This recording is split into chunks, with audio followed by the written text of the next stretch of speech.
ये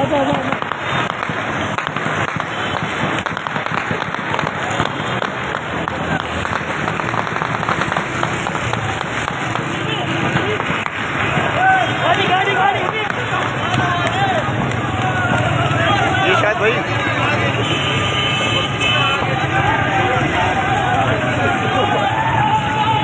कहाँ पे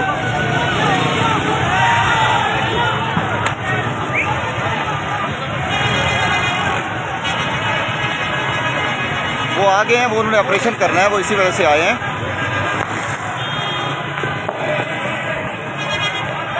जी जी जी जी हैं?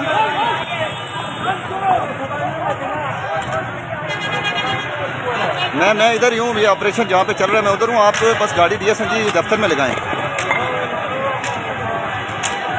बस प्रेस क्लब लगाएं, ऑफिस लगाएं। मैं अभी आपको बताता हूँ, आप एक रियाज साहब को कॉल कर लें, मैं क्योंकि इधर फंसा हुआ हूँ, यहाँ ऑपरेशन चल रहा है उसमें।